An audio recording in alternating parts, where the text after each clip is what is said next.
What's the deal with Redmond? Is it affordable, and why are so many people attracted to it? Well, in this video, we're going to talk about exactly that. What's going on, everybody? It's Justin Gazza, and this is Living in Moving to Seattle, Washington, channel where we give you all the nitty-gritty details about living and moving right here to the Pacific Northwest, the Puget Sound area, and the Seattle region. In this video, we're gonna deep dive into Redmond. I've got a lot of pros and cons for you that I wanna go over, and a lot of details and information, and you're gonna wanna stay all the way to the end because I'm gonna help you decide whether or not Redmond is really for you, or maybe you should check out Bellevue or Kirkland.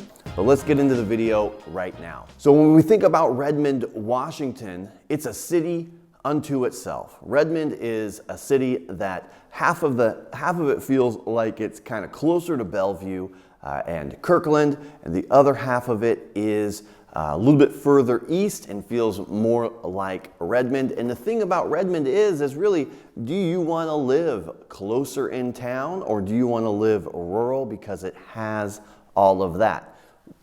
Everything that makes Redmond attractive really comes down to one thing: Microsoft. Microsoft put their campus out there early on, and that has been really the thing that draws so many people to the area and has drawn so many other businesses. Now, next to Microsoft, there's also Facebook out there, Nintendo out there, there's aviation companies out there, and there is a huge biomedical field, a lot of labs out there as well. So there's a ton of industry and great places to work.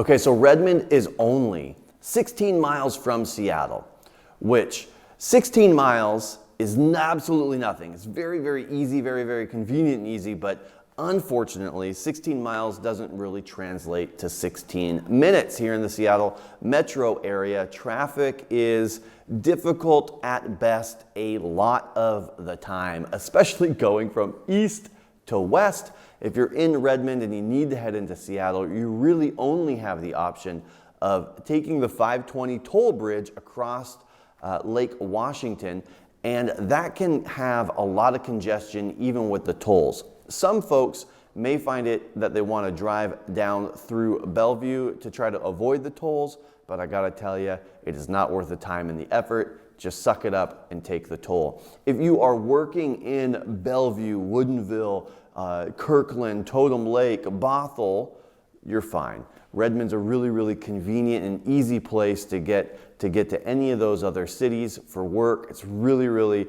one of the big draws is that if you live on the east side and work on the east side, you don't have to deal with that much traffic, and you certainly don't have to deal with the headache of coming over the 520 bridge into Seattle. So if you are looking for the suburban appeal, big houses, big lots, even if you're a little bit closer into downtown Redmond, Redmond really probably is a great space for you. If you're looking for urban density, lots of walkability, shops, restaurants, bars, and breweries, well, they have a few, but it's not the same thing as downtown Bellevue, certainly not even the waterfront in Kirkland, or obviously downtown Seattle. Redmond is really a city of suburbs. There's 10 main areas in Redmond that are worth looking into. When you go to, I think it's oneredmond.com, they talk about these areas as neighborhoods, but they're far too big to be considered neighborhoods. There's lots of little neighborhoods inside of these areas, and if you look at the map again, you will see that even the Redmond address goes further out than these, the neighborhoods that they say that they have there. So the thing about Redmond, above and beyond that, is a total pro, absolutely one of the best things about Redmond is its parks. There's like 47 parks in Redmond. You have outdoor, dog parks. You have the legendary Marymore Park. There's an RC section for airplanes if you want to fly airplanes over there, which is awesome. There is a rock climbing park. There's some splash parks. There are Idlewood Park, which gives you access to the water and the dock.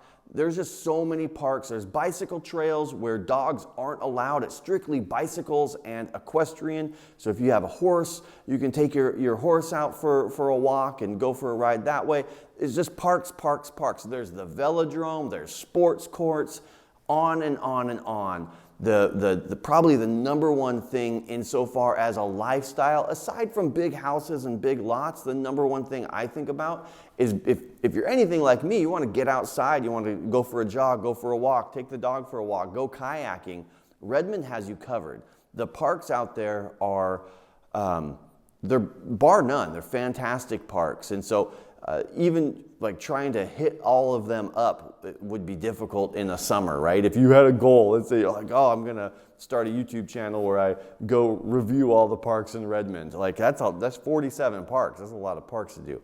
But hands down, that to me, what I think makes Redmond, makes Redmond great is, obviously great homes, great lot sizes, but this access to parks, they are really above and beyond anything that Bellevue has or anything that Seattle has. They really have got their stuff dialed in. The number two pro, I truly believe, is that when you live in Redmond, you don't really need to go anywhere else. Now that aside, and we'll talk a little bit later, like if you're into very posh, very nice restaurants, there's a few, but realistically, you're probably gonna find yourself in Kirkland, Bellevue, Seattle for that.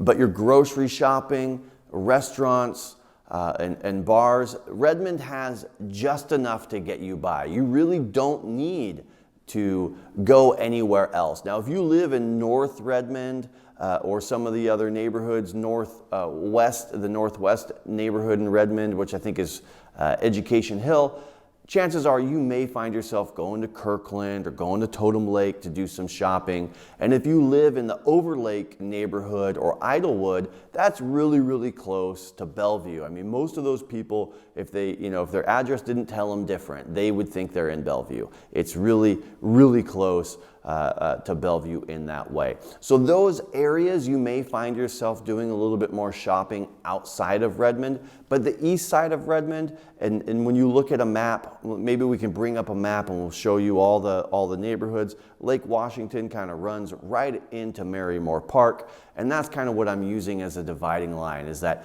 west of Marymore feels a little bit more like Kirkland and Bellevue, and east of Marymore is what I would really consider, that downtown Redmond area and Redmond proper, right? But everything that you need is right there.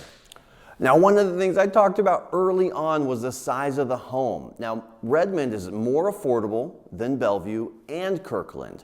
Now, when I looked just to do some homework, and I've got some notes here because I want to read you some numbers, the median, the middle price for a home currently is right around $1.3 million, and I can get you a lot of house there. Now, granted, when you look at the median, it doesn't really tell you that much. It just gives you a middle number to rely on. So when it comes to median or even averages, you have to kind of look at, what type of home are we talking about and what location are we talking about. So I wanted to share a couple of numbers with you, and so let me find it here in my notes. So let's say that you were looking for a 2,100 square foot home that happened to have 5 bedrooms and 2 3/4 baths.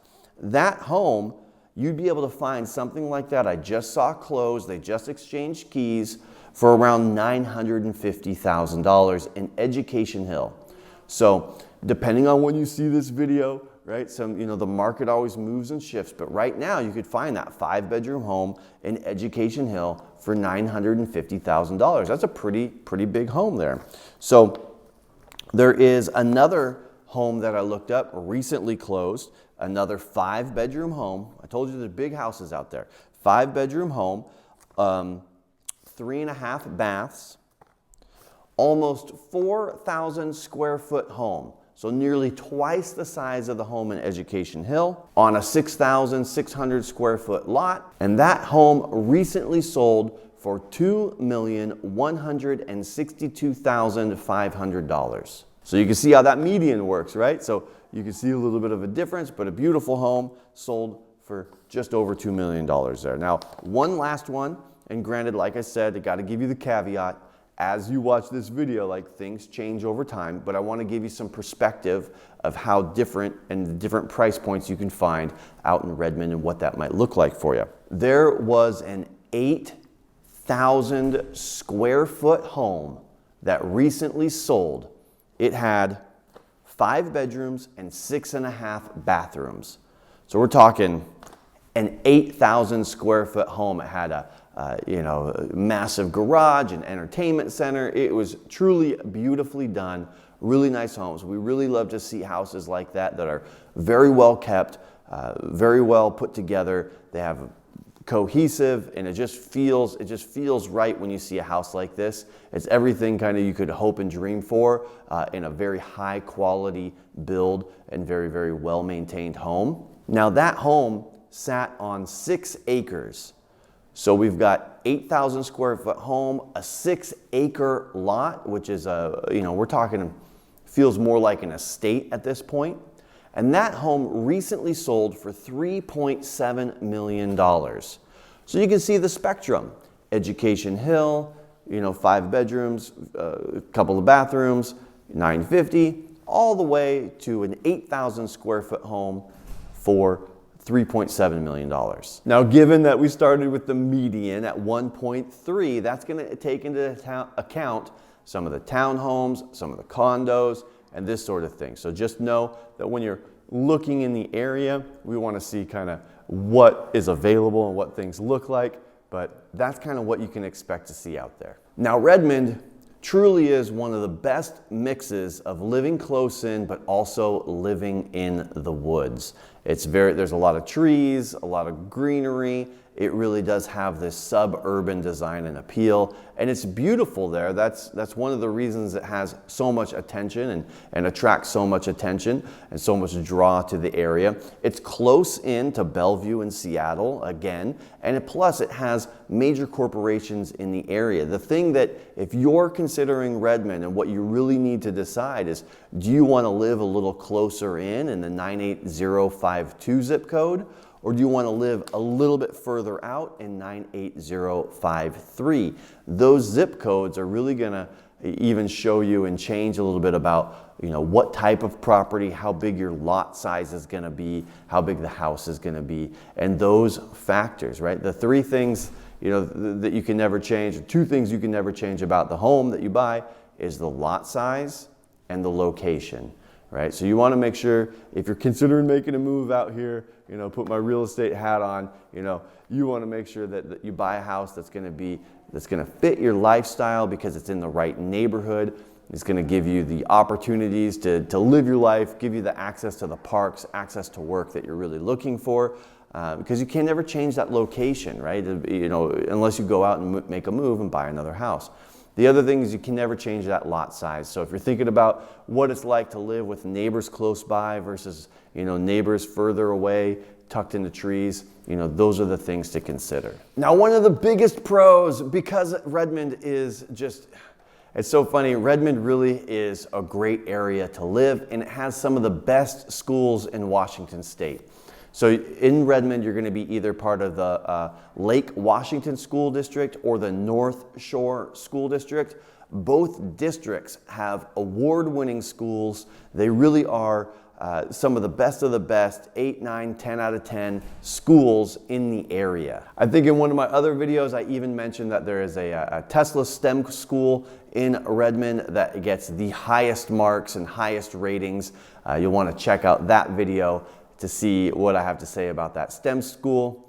And just a secret, I pretty much just said what I say in the other video, but you should watch the other video anyway. One of the last things that I think is a positive is that even though Redmond is a more rural area, suburban, it kind of gives you that suburban to rural design and appeal, it is a fairly young city. The median age is around 34 years old. It's culturally diverse, and nearly 46% of the people that live there speak a second language. One of the great things about Redmond too is that the crime rate in Redmond is 83% lower than the national average.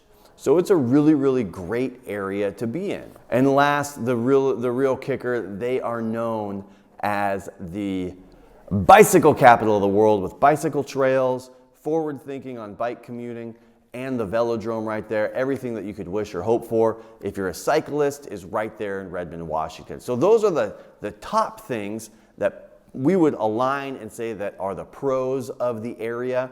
The running joke is that, actually I don't even know if this is a running joke or we just made this up this morning, but everybody loves Redmond. It's a great area. So before you go, I want to talk about some cons, right? Everything's got its ups and downs. If you are looking for an area that is diverse, it's got your back, right? It definitely has that going for it. But if you're looking for, density, if you're looking for bars, shops, restaurants, bars, and breweries that you can walk to and live that walkability lifestyle, Redmond may not be for you. They have a few shopping centers, Overlake, Redmond Town Center. They have a few areas that you can go to and get outside and walk, but primarily you're going to be very, very car dependent. I would say 100% car dependent to live in Redmond. And that goes along with one of the big running jokes about Redmond is people call it Deadmond. It feels like everything is closed after 9 p.m. or at 9 p.m. and leaves you with very little to do if you're looking for that lifestyle of going out for drinks and doing that sort of thing. It just doesn't have the same opportunities as, say, a Capitol Hill, downtown Seattle, a Bellevue, or even a Kirkland. Now, for some, that actually might be a positive. That might be an environment they want to live in. With a little bit less choices, it's probably easier to make a decision of where you're going to go out to eat and not have to think about all the different options. Another thing that we've noticed about Redmond is that those folks that may not have kids, a lot of folks in those neighborhoods, they keep fairly to themselves. And so unless you have kids that are on the same sports team or going to the same school, you may or may not meet your neighbors.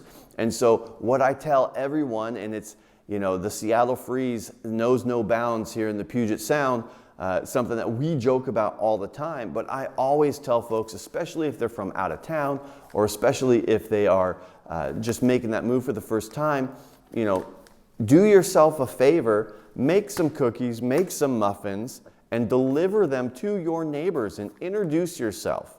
And the reason, it's only if you want to know your neighbors, right? Go ahead and do that because chances are, more often than not, you won't get those warm welcomes like you see in the TV and movies. It's pretty rare. I think I've had one client over the last number of years that their neighbor came over, a few neighbors came over with cookies, and they had purchased a home down in Tacoma, which was interesting. Very, very different neighborhood down there. Great, beautiful, they're on the north end. They're in a great, wonderful spot. But I just thought it was so funny that that's how far outside of Seattle, outside that you got to get in order to see that kind of thing. So is Redmond really for you? Do you love the idea of trees in your yard, big lots and big houses and living a little bit further out in 98053? Or do you like the idea of small town Redmond living a little bit closer in 98052? Well, if you live, work, eat, and play on the east side, Redmond is going to be one of the top neighborhoods, top cities. Sorry, it's not just, there's neighborhoods and top cities for you to choose from. And we really think that as much as we joke about Redmond being called Deadmond, we really think it is one of the crown jewels of the Pacific Northwest and a really, really beautiful and convenient area to live in. If that's not for you and you want just a little more nightlife and a little more design and density and downtown appeal, with still that small town flavor, you might really enjoy Kirkland. And if you want a little bit bigger than that, you'll find yourself in Bellevue. To go any bigger, to get any more density, it's going to be Seattle, it's going to be Capitol Hill, it's going to be, Ravenna in the northwest section of Seattle there. That's going to give you that kind of feeling. So really appreciate you taking the time to watch the video. Hopefully you got a kick out of it. If you haven't yet, go ahead and watch our other videos on Redmond and let me know what you think down in the comments. Really appreciate it. Talk to you.